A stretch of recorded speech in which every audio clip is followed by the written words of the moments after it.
I love you, Allah. Now many might ask, I have an addiction, it's haram, it's wrong, it's sinful, how do I give it up? Now many of us, especially if we take a look at the statistics, there are about 7 in 10 men who are addicted to pornography. So many men are addicted to probably alcohol. So many people are addicted to things that are just wrong and sinful on many fronts. How do we give them up? Well, the best advice I could give you is to beat shaitan at his own game. Learn how shaitan manipulates the people. Learn the tricks of shaitan and learn how to overcome them. When the shaitan makes you fall into sin, when the shaitan comes to you and he makes you fall into the same ugly, dirty habit over and over and over again, he has a specific formula that he follows all the time. And that is, he comes to you step by step by step. As Allah says in the Quran, وَلَا تَتَّبِعُوا خُطُوَاتِ الشَّيْطَانِ. Do not even follow the footsteps of the shaitan. Because the shaitan doesn't come up to you out of the blue and say, hey, let's do this sinful act. No, he'll make you do actions which come to the point where you have no choice, but you're going to fall into that sinful action. So for example, he won't come up to you and say, hey, you should watch porn. Hey, you should have a drink of alcohol. He'll come up to you and he'll say, hey, watch this little music video. Hey, turn on the TV and watch this okay, but a little bit of sinful movie. He'll tell you, turn on the TV and watch this movie. It's not that haram, but it has a little bit of bad stuff in it. That's how he comes to you. He comes to you footstep by footstep by footstep.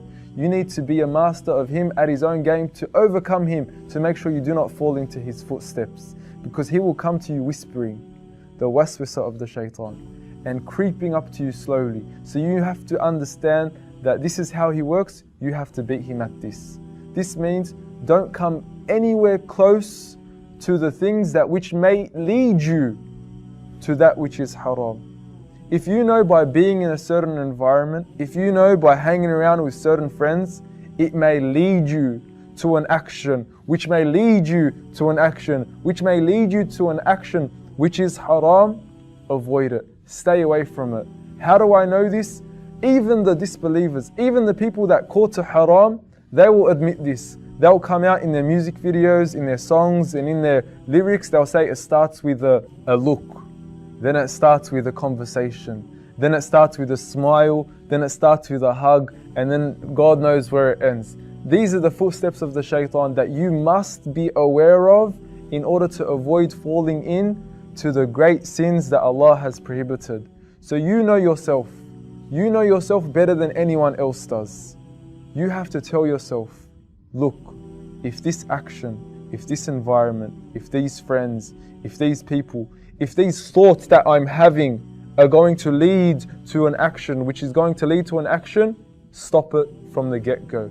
Stop the thought from even entering your head. If the thought even enters your head, just throw it out. Think of something else. And if that doesn't help you, force yourself to be in an environment which will stop those thoughts from even coming to you, whatever it may be, however it may be, whether it means going to the masjid, whether it means hanging around with a righteous friend, whether it means avoid being alone or in a context or an environment which may just put that inclination in your heart, avoid it.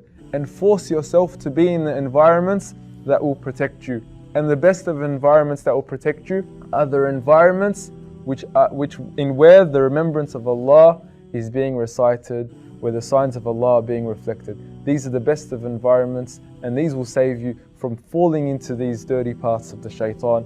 وَلَا تَتَّبِعُوا خُطُوَاتِ الشَّيْطَانِ. Do not follow the footsteps of the shaitan. Assalamu alaikum wa rahmatullahi wa barakatuh.